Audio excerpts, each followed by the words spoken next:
Welcome back to Chair Shot Reality. Binge watch the playlist for Hell and Cell predictions. But now, as you saw, it is now time for the eyes of Isenberg. In my eyes, WWE had a huge missed opportunity for this year's Hell in a Cell pay-per-view. Let me explain quickly before my predictions.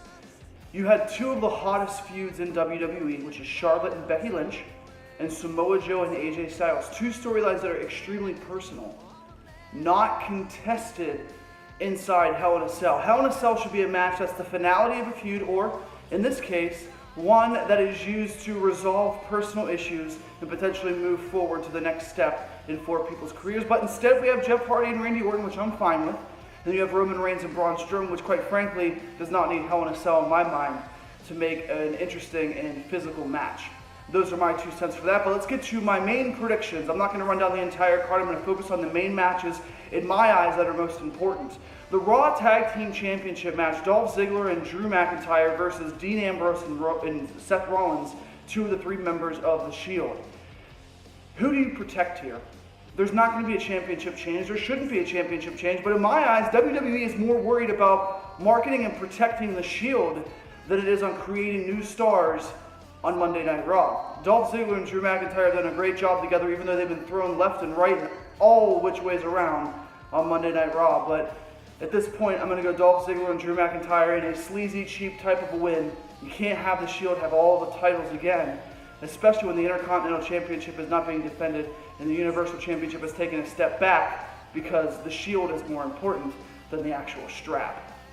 Now let me talk a little bit more about The Shield. Roman Reigns, Braun Strowman, right? This is going to be an interesting match to me because Money in the Bank cash-in. We haven't seen the Universal Championship title much visually, and Braun Strowman already cashed in his briefcase and gave it to the general manager of Raw. So who wins this match? I'm going to go Braun Strowman. I think the Shield dismantles at Hell in a Cell, only to be built back up at Super Showdown and Survivor Series. The long haul should be the Shield winning all championships, but right now is not the time. You have to build new guys for the Shield to overtake them. Looking at the Raw Women's Championship, I think Ronda Rousey continues her hot streak and wins. I think this match goes a little bit longer than SummerSlam, some outside antics, and Alexa Bliss puts on a stronger showing. But after this, who does Ronda face? I think Ronda's next opponent is right in front of her eyes, one of a Natalya. Even though everybody's saying Nikki Bella, it should be Natalya. On the women's side of SmackDown Live, you have Charlotte Flair, woo! And I wonder if Rick and his fifth wife will be in attendance versus Becky Lynch.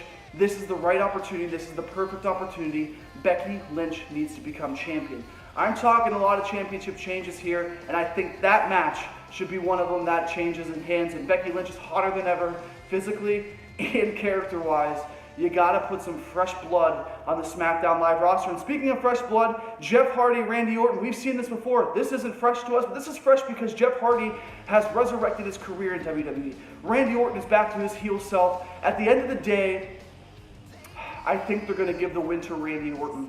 As much as Jeff Hardy has tried to overcome these obstacles, I think Randy Orton picks up the victory here. And I think Randy Orton picks up the victory because I do think the next opponent for a Mr. AJ Styles could be Randy Orton and could put Randy Orton and AJ Styles' feud over the top in WWE, which brings me to AJ Styles and Samoa Joe. This match should be inside Hell in a Cell. This match will be exciting, belt to belt. The winner? AJ Styles. AJ Styles continues to win, continues to get the opportunity to be the face that runs the place, or SmackDown Live, the house that AJ Styles built. He's untouchable. Nobody's better than him right now. And it's going to be interesting to see what happens after Hell in a Cell, because Super Showdown, if it's like the greatest Royal Rumble, it's just going to be a glorified house show. I really hope not, because I really hope they do more than predictable wins and maybe some surprises in October.